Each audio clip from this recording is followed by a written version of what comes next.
down by the riverside and songs like that. But this one, I'm for Hubert Humphrey, and I shall not be moved. Brother, I'm for Hubert Humphrey, and I shall not be moved. I'm like a tree that's planted by the waters, and I shall not be moved. This kind of song you could get the whole group of people to sing.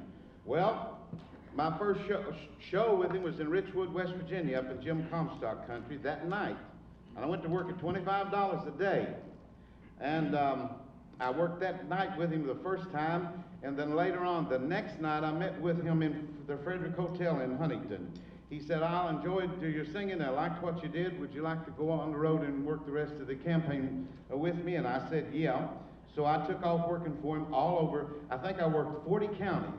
Now, I do have to say this much. I did not have a preference as to who was going to win this race, John Kennedy or Hubert Humphrey. It did not mean anything at that time to me because they were both pro-union, and I'm a pro-union person. Hubert Humphrey and John Kennedy, as far as I could see, you couldn't separate the two. They were the same. Now, as far as the religious thing, I went out into 40 counties, as I said, because he's a Catholic. Hubert's son Humphrey said to him, and I sat there and listened to it.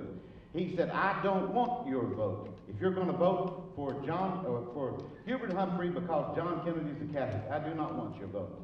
Only he said it in more explicit terms than that. He really rallied at him. And he walked off. And another time, someone modern up in southern West Virginia had something to say. But I never ran into a whole lot of this. I really didn't. Hubert Humphrey and I, and everyone with the Humphrey campaign, we worked 18 and 20 hours a day. And we got to a point where 2 or 3 days prior to the election, the biggest crowd of any candidate, John Kennedy or Hubert Humphrey, was at Camden Park in Huntington, West Virginia for the candidacy of Hubert Humphrey. He said, thanks, Jimmy, or something like that. And then I started to cry because it hurt me. It really did. I got close to him and his family. They went up against, I'll say this, dollar for dollar, John Kennedy would have still won the election in 1960. Campaign I voted for, I wore a blue and white badge, which I think said Operation Opportunity, didn't it? Yeah. And Bob McDonough has always said Gil Smith was probably one of the best men that ever walked in West Virginia. And that's just an honor to be here with you, sir. 60 primary, and it's my pleasure, and I'm very delighted to be asked to moderate this program, and I'm speaking to it originally as both as a former state Democratic Party chairman during the Kennedy years and as former governor of West Virginia. To kind of set the stage for the active campaign workers in the primary of 1960, we need to take a few moments and look back at the political climate in West Virginia in the early 60s and 50s. You'll probably all recall that in 1956, West Virginia elected a Republican governor for the first time in many years, and with that there was a great feeling that the Democratic Party had fallen apart. And from that base, we started rebuilding a Democratic Party in West Virginia, trying to reestablish the role of the county chairman and the county committees and the various political workers, the office holders, the Democratic office holders, who were those who politics was a way of life to them. They wanted to be part of what was going on. At the same time, we had the rising, of course, the influence of the United Mine Workers was declining slightly because, as mentioned in the campaign preview, the number of members in the United Mine Workers had dropped from 125,000 down to about 45,000 by that time. The AFL and CIO was coming up and moving in with another area, and so we had a political climate, a base there that needed to be in place. And between 56 and 58, all of the efforts of the state Democratic Party was to reestablish the strength of the Democratic Party committees, the Democratic leadership in each county. And it seemed to be successful because in 1958, in that off-year election, we elected 2 United States senators, 90 members of the House of Delegates out of 100, and carried counties that we'd never carried before. One of those happened to be Wood. And that leads on to the selection of Bob McDonough by the recommendation of Senator Randolph to Senator Kennedy in early 1959 as the man who might be the base to start the Kennedy fortunes to work in West Virginia. I'm saying that because campaigns in those days were a little different than what we're used to today. There was radio advertising. There was very little television, as been mentioned. There were only, really, as I recall, 3 television stations operating in West Virginia at that time.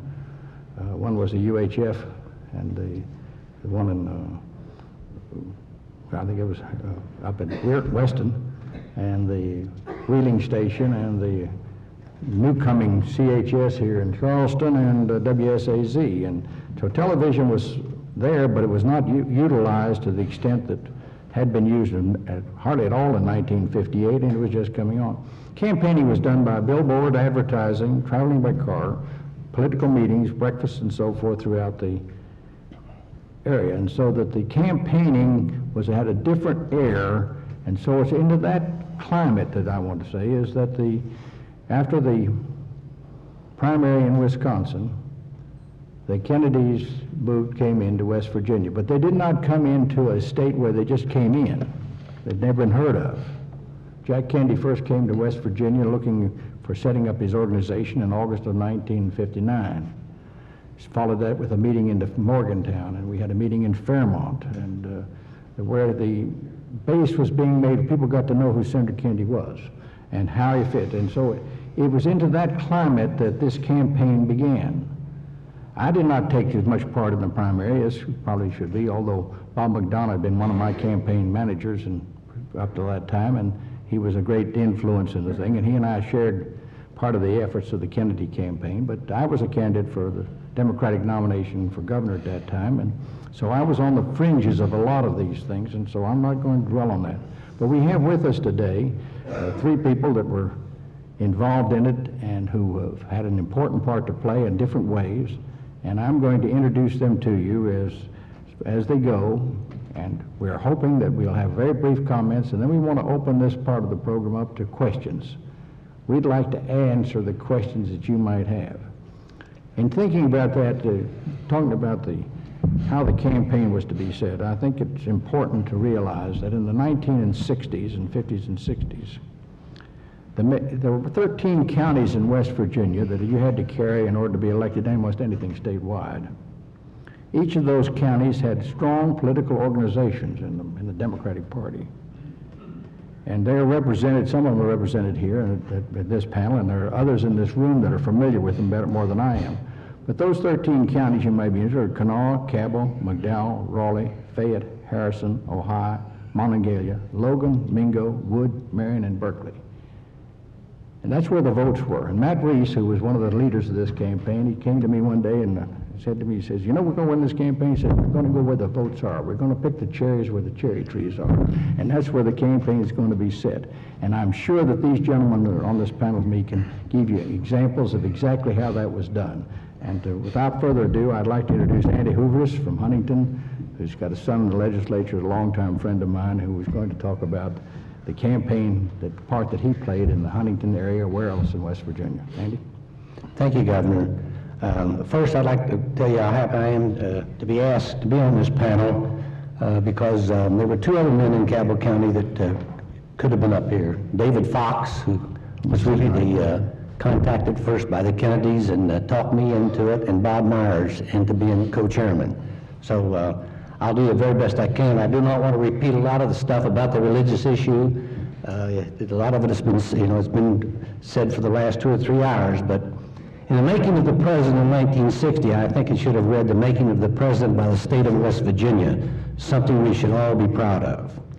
There was no question that the religious issue took precedent over every other consideration. John Kennedy realized that from the start.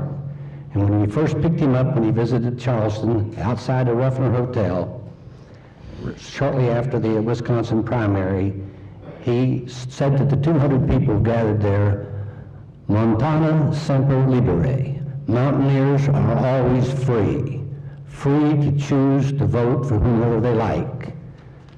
And he said, please don't tell me I was denied the presidency the day I was baptized. So he met the religious issue head on. He answered the questions about it all the time. And I think that, took away a little of the mystery of people saying, uh-oh, he's a Catholic, he won't say much about it. But on the lighter side, one of the workers said, I want everyone here to know at one of the meetings that I'm not voting for John Kennedy because he's a Catholic. I'm voting for him because I'm a Catholic. But the organization really started to form up real good for the Volunteers for Kennedy when Sergeant Shriver appeared on the scene. Sarge expected you to work 24 hours a day. He worked 25.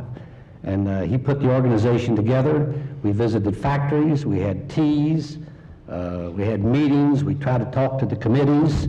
And they were pretty much well split. The committee was afraid that the religious issue would take the rest of the candidates down to defeat. And as a matter of fact, Jennings Randolph said over at Bobby Kennedy's home at a meeting we attended that, if you keep staffing all these volunteers for Kennedy with Catholics, it's going to jeopardize the rest of the party. And about that time, Matt Reese looked up and said, hell, Senator, it's a little late to change the candidate's religion.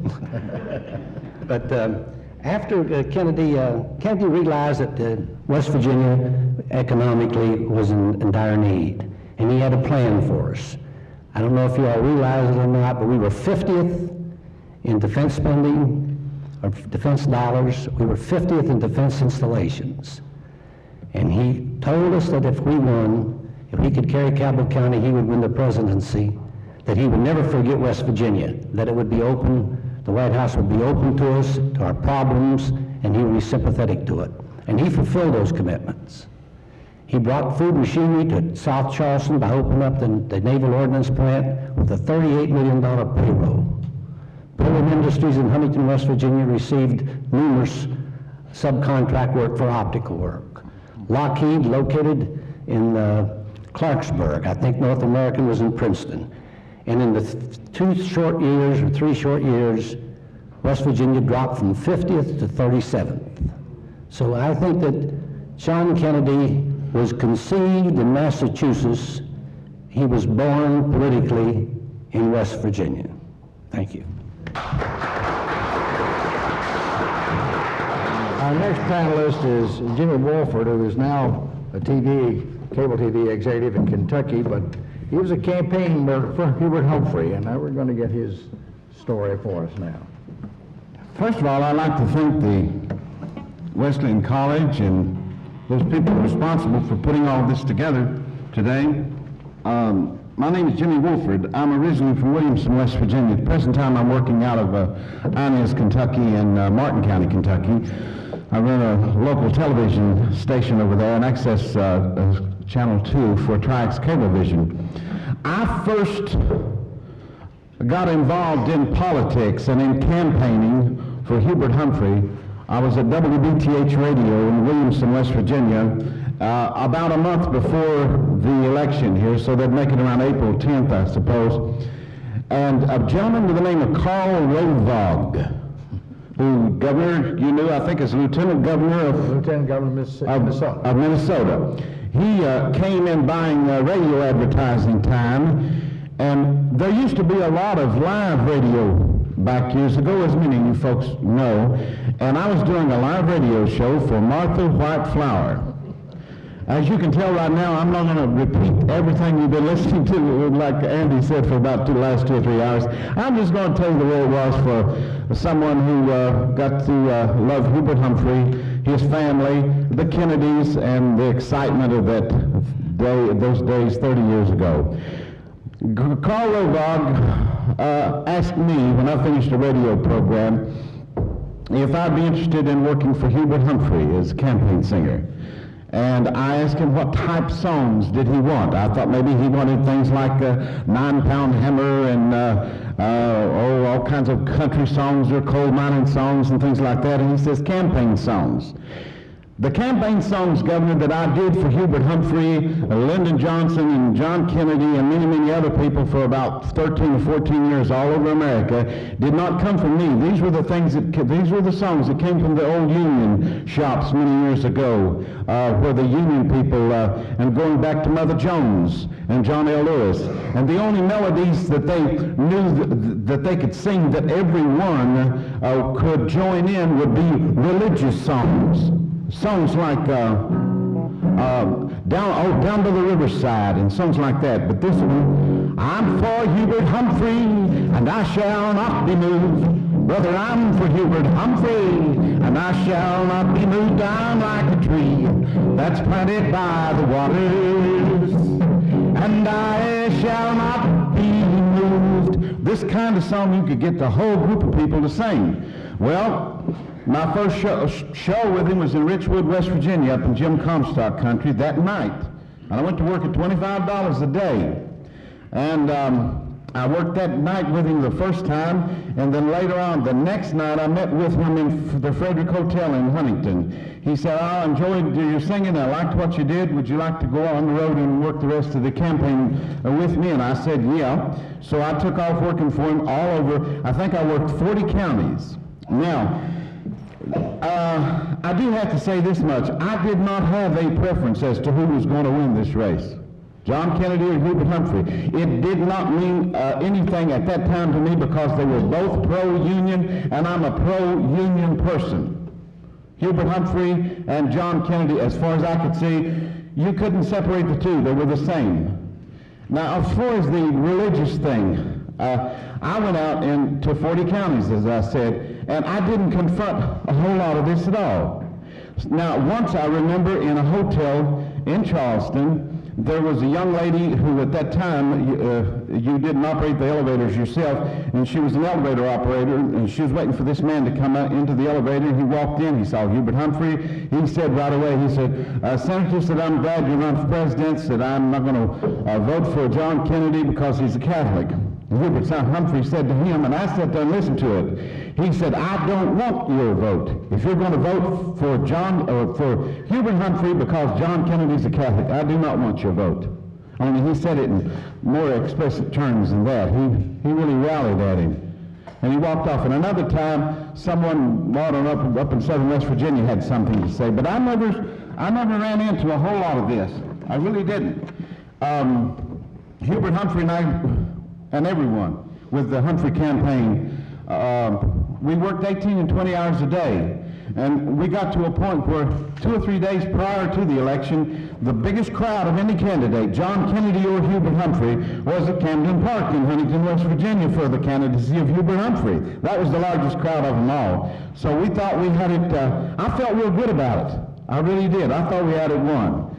So to I could talk for an hour on this, but I won't. I'll just say at the election night, there was Senator Humphrey making his concession speech, many other people, some of the news people. Mary McGrory from the Washington Post was here. She was the one that gave the story to Teddy White about Humphrey crying, except Humphrey didn't cry. Humphrey did not break down and cry. Instead, I was singing my song like, I'm going to vote for Hubert Humphrey. I'm going to vote for Hubert Humphrey. I'm going to vote for Hubert Humphrey.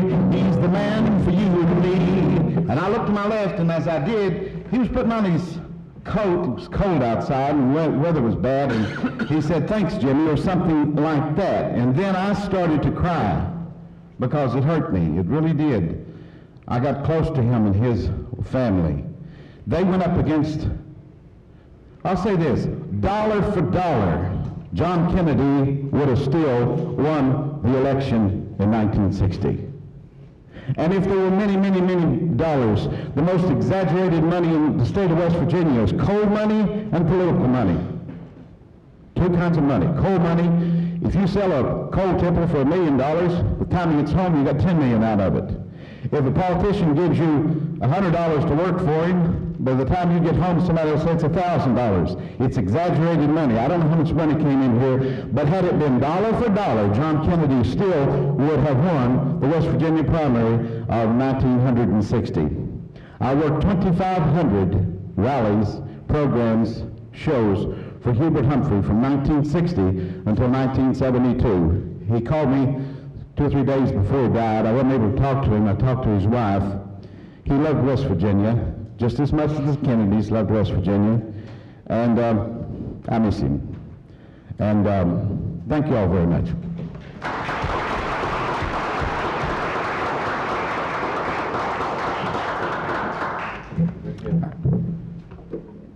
Our next panelist is Jimmy Tiger Morton, who is a long-term politician, I would say, is the best way to put it, and who's now a worker for many causes, and does a great job and has done a great job in these past years for the Democrats and the state administrations. Jimmy? Thank you very much, Governor. It's a real privilege to be here, and particularly to be with Governor Smith. I remember him quite well from the '60 campaign. I voted for him. I wore a blue and white badge, which I think said Operation Opportunity, didn't it? Yeah. And Bob McDonough has always said Hill Smith was probably one of the best men that ever walked in West Virginia, and it's just an honor to be here with you, sir. It was a really strange and difficult primary. I was a student at West University. How did I get involved with John Kennedy? A. James Manchin had been a teacher in my high school, which was Webster Springs in Webster County. And I went to Parkersburg Elkins football game on the first Friday after Labor Day. That's the first time he could play. And I saw him down on the sidelines wandering around. He was teaching in Jackson County. And I got down there and he introduced me to a man named Jim Hott and another man named Clyde Berry, who was vice chairman, I believe, of the Democratic Party in Wood County at that time. And he said, "Hey, Tiger," he said, "John Kennedy's going to run for president in West Virginia." This was early September of '59, and I want you to get back over to Morgantown and get over into Webster County and be for him. And a guy here in our county, Bob McDonough, is going to be the chairman of the campaign. Little did I know he and I would become fast and good and dear friends, and I would officiate at his last rites or at his funeral service. And it sounded good to me, and I signed on to work and to be for John Kennedy, and I believed in John Kennedy. I also loved and cared very much for Hubert Humphrey, and I had the distinct privilege when he filed for the presidency in 1972 to walk down the hall with Governor Smith and Bob McDonough and Kenny O'Donnell from the Kennedy White House to be there when Hubert Humphrey filed in 1972. It was one of the, Jack Canfield was there. It was one of the truly great moments of my life. A little about the '60 campaign as I saw it and heard it described to me and participated in it. I think there were 4 specific things which allowed John Kennedy to win in West Virginia. One, and maybe the most important, was the best organization. And we'll touch on that in a little bit.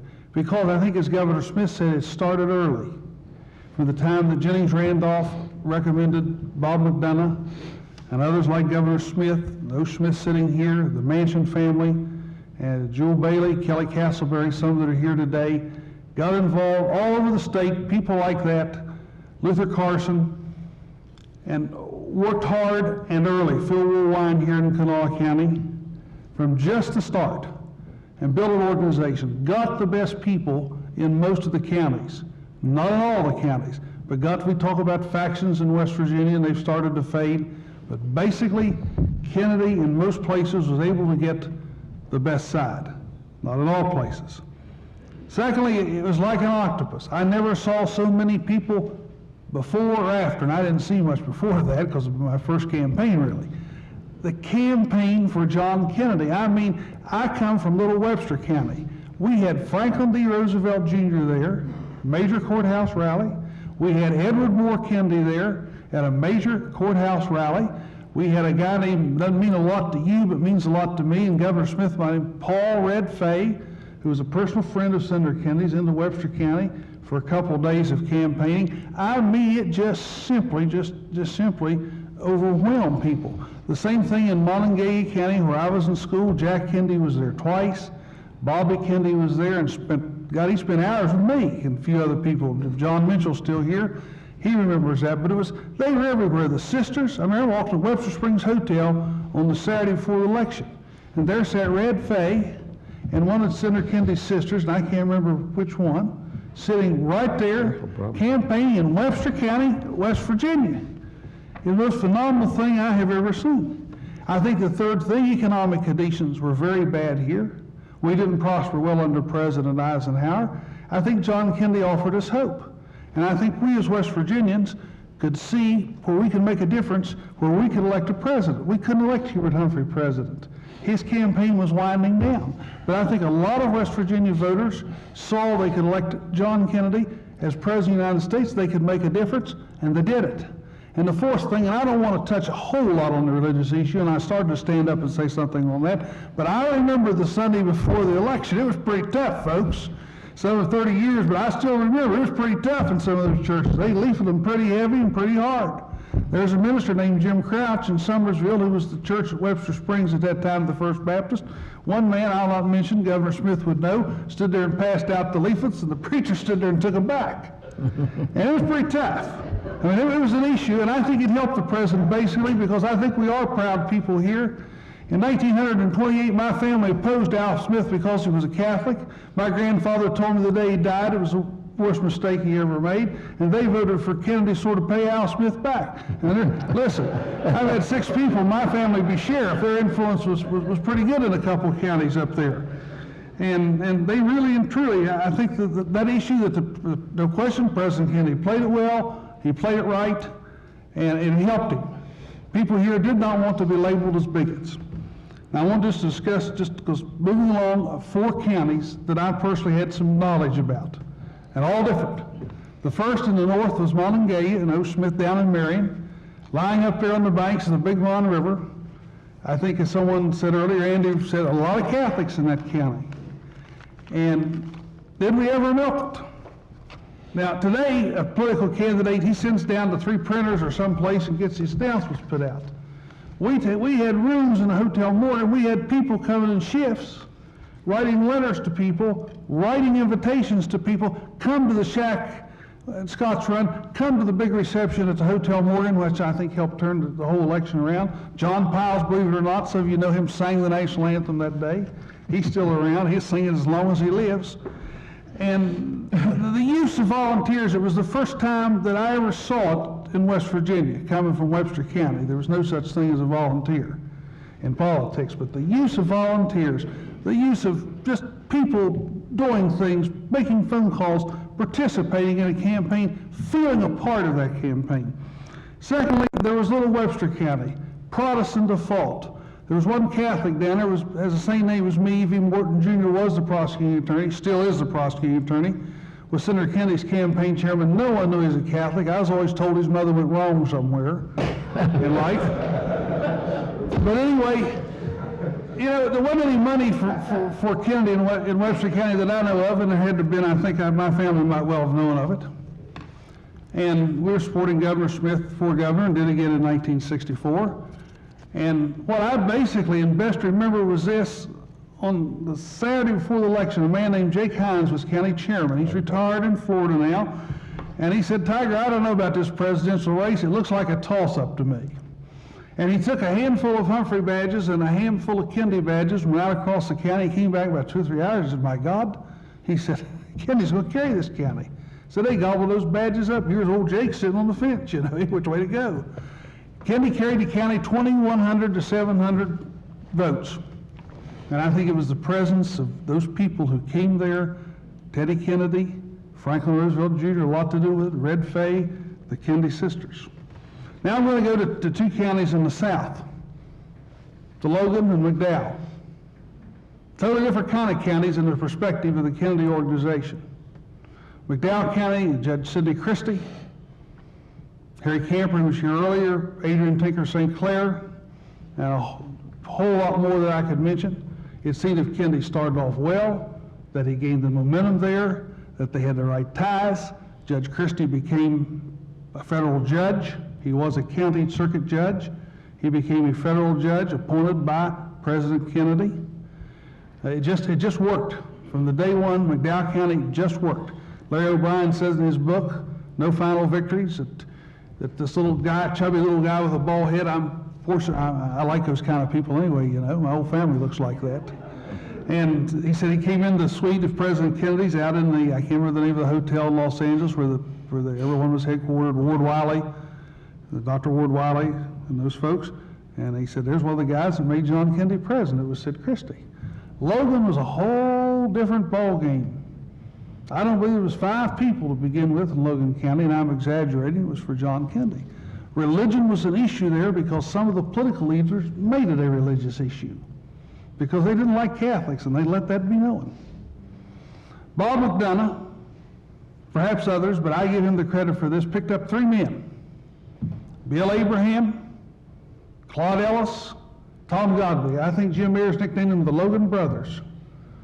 Tom Godby was a member of the House of Delegates. I don't believe the other 2 were office holders at that time. Bill Abraham was later sheriff of the county. Tom Godby was later assessor. He was elected assessor in 1960 with Jack Kennedy. And a man that meant a lot to me because he was a man of high integrity, who I'm sure was a friend of Governor Smith's, Ray Watts. Had a former sheriff down there of 2 times, was an old-timer. And eventually the county chairman, whose name was Raymond Chafin, who I'd hoped to be here today and make some comments, and was later county clerk, changed to the Kennedy side. That was in the closing parts of the campaign, and that's been documented by, I think, Time magazine, some other magazines, about the mayor of Cow Creek making his big change. But it was a McDonough theory, and I've never forgot this. He said there's 2 factions in every side in West Virginia, and sometimes the best faction is hanging loose. But if it's not, and you have to take the weaker faction, which is what Kennedy took in Logan County, he said, teach them things the other side don't do. Teach them to make phone banks, to knock on doors, to send postcards, to write letters. So we took, in McDowell County, well, I don't say we, that's not right, President Kennedy rode with the dominant faction. Logan County took the weaker side, created a side, if be, and made it strong. In closing, I do want to recognize Bob McDonough. He was my friend. I did officiate at his funeral. Jack Canfield, if he's still here, was one of the pallbearers. I can't remember who the others were. Bob McDonough, I think, I remember 3 stories about him that I want to share. One is that I believe that Interstate 79 was a product of the election and product of some degree of Bob McDonough's work of the congressional delegation, Senator Randolph Byrd, John Slack, who's not with us, who had a great part to do with that. 2 things, though, 2 stories. I need to wrap this up. One is that when Bob McDonough, after Kennedy won, and the president came down here on June the 20th, I think it was in '63, and Bob McDonough was on bad outs with the president's state administration, the president's state governor. He couldn't get near the podium, couldn't be really a part of it. So John Kennedy thought so highly of Bob McDonough and his efforts that he had him fly to Washington, D.C., put him on the presidential plane. The governor and his aides and the top people in state government standing at the platform. John Kennedy got off the plane in Charleston, and Bob McDonough followed him off. I mean, I think that's one of the great things. That's the kind of guy that John Kennedy was. That's why he won our hearts. The second thing, I wanted to just share this in closing. I was going to recognize some people, but I'm bound to leave somebody out, so I won't. On or about March the 9th of 1981, right after Ronald Reagan had been inaugurated President of the United States, in a side street in Alexandria, Virginia, in a 2-story frame house, a man now financially broke, now politically out of West Virginia, whose family hated politics, Robert P. McDonough, lay dying in the 2nd floor of that house of lung cancer. He could not walk up and down the steps. He was on oxygen 24 hours a day. I talked to him almost every day in that time period, much about his soul, his relationship with God. He'd broken away from his church. I don't like to see a man die without some kind of relationship with his Creator.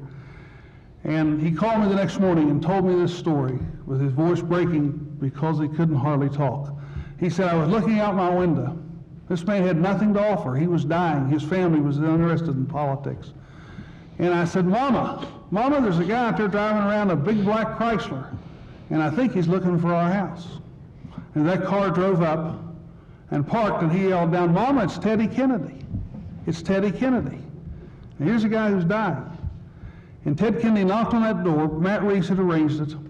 Came in, walked up those steps, said, Bob, I'm here. I wish I could do something for you. I can't. I'm here as your friend. My mother knows I'm here. My sisters know I'm here. If my brothers were alive, they would want me to be here. In fact, they would be here.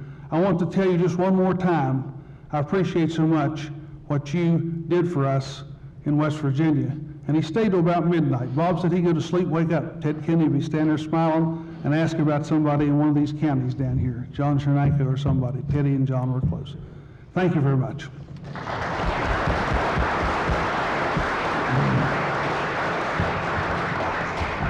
We're running about on time, and I don't see Dr. Rupp here, but I'm sure with any of your questions would be, well, if somebody has any questions they'd like to ask these experts on that campaign, please come up and ask them. Glad to answer anything you might have to say. And Mr. Cody, pretty well. One. I don't have a question. I have a comment that I want to thank Dr. Morgan for his very, very moving remarks about probably the key figure in the 60 campaign, and that was Bob McDonough. Everything he said, I think, was absolutely to the point. He, more than anyone, was responsible for the organization that put Kennedy over. Want to embellish one story we told, you probably know the rest of it too, about I-79, when President Kennedy would ask Bob McDonough, do you want to do one thing for West Virginia that he could do for all of West Virginia? And Bob McDonough finally told him I-79 between Charleston and Morgantown would do it. And he went ahead and decided to grant the I-79 mileage. Well, the mileage had already all been allocated. And Luther Hodges was at a meeting with Kennedy, Ben Smith, and a couple others who were there. And he told him he wanted this I-79 mileage dedicated to West Virginia. Luther Hodges looked at him and said, Mr. President, he said, you've got a problem. He said, like hell I have, you've got a problem.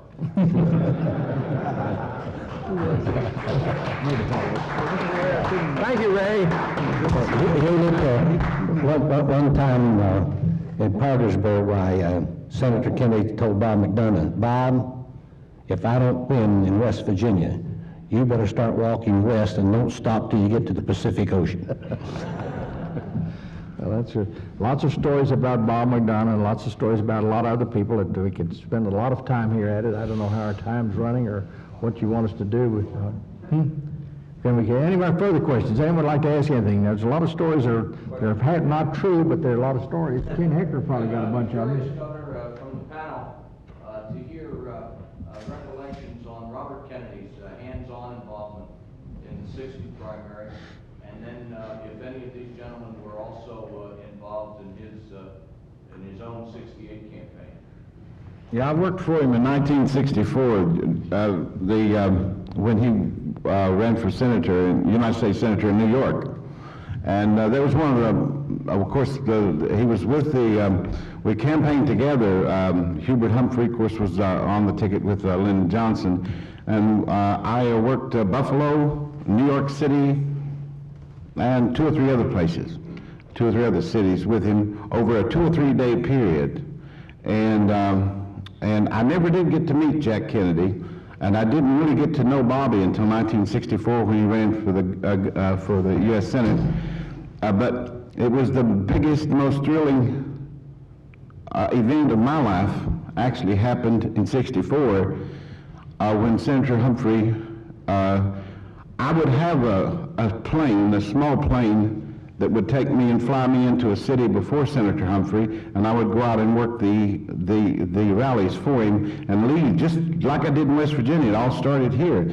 Well, when we got to Madison's, the Times Square, there was, they said, 500,000 people. I don't know. But I had to get out on the stage. The way we got out on the stage was they removed a window in a building on the 2nd floor.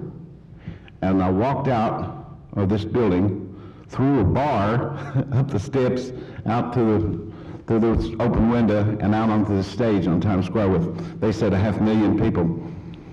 I don't know if this is, if this has anything to do with charisma. I suppose it does, but John Kennedy and Bobby Kennedy, I mean, sure they had this charisma, but I don't know if it's called a pop personality of 1990 or not, but these people were the first international the first of a few international pop personalities. Now, I can't explain that any more than that. John Kennedy was President of the United States. Bobby Kennedy ran for President, was Attorney General, and so forth. But these people they were like magic. They really were. Now, I was a Hubert Humphrey person, and I'll always be, but I noticed they were, of course, the governor and these gentlemen, they knew the Kennedys much better than I did, but I got to work for Bobby in '64, and I got to talk to him, and I went to Hollywood on some fundraising things at Lauren Green's house and other people's homes, and Bobby was out there, and I enjoyed him. I remember three things about Bobby Kennedy. I'll just go through them real quickly. I remember his warmth, easy to talk to. I remember him coming to Morgantown, staying most of the night till they closed the mountain layer, the student union threw us out, talking to everyone that was there. I remember he didn't like people that were negative, that said we couldn't win. He didn't even want them around. And thirdly, I remember the time that his driver got him lost here in Charleston. He wasn't too happy about that. The guy headed for the downtown took him towards Camel's Creek. And he was a bus driver. They hired him because he knew the routes. Well, that's not anything. One of my memories of Bobby Kennedy, of course, was during the general election. Why, it wasn't any thing that O'Brien and some of the rest of us run that thing in the campaign, the general election here in Charleston.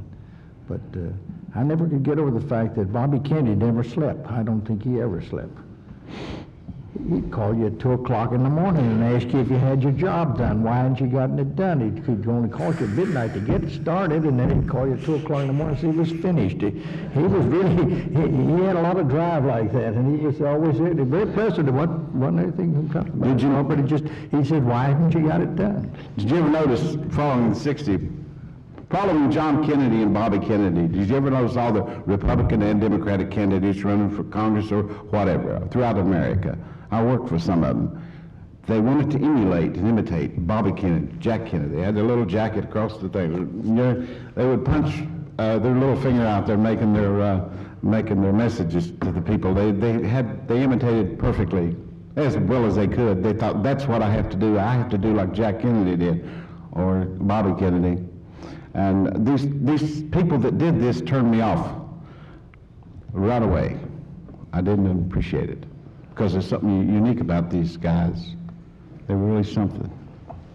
Let me just add one more thing about the '60 campaign, particularly the primary. You touched upon the volunteers and the role that they played in how to change the mind of the political organization people. My quick summary, and this is memory, I would say that when the campaign in April opened in West Virginia, there were about 40 county chairmen that were absolutely dead set, guaranteed 100% for Hubert Humphrey. And there were about 15 that really didn't care or that weren't really interested in one of them, like Jake Hines, that hadn't made up his mind. But over the period of that campaign, you can say what you want to about it, but politicians follow their noses about what's going on. And in some of the southern counties, Raleigh for one, the county chairman and the committee changed because the voters changed. They got the message, and there's nothing like they all be for a winner. And they could sense that Jack was going to win, and they started changing. And you can start, we talked about McDowell County, we saw it change, and I saw Logan change. In fact, Ken Hickler and I were over there just about the day that happened. I don't know whether he's still here or not, but memories have come back when you talk about him. But the campaign in West Virginia that made Jack Kennedy president was Jack Kennedy. Jack Kennedy's personality, Jack Kennedy's ability to organize, to get people with him to organize, and his personality turned this state around. And if you want to give credit for the election, the winner was Jack Kennedy. That's right. Absolutely. He sold himself. That's right. Well, I thank you very much. Is there any further questions? You ready to go? No, you can keep going. Oh, good. Well, I'm wondering if anybody else had to say. We got lots of time then. It's something about it's running later, usual. Bruce?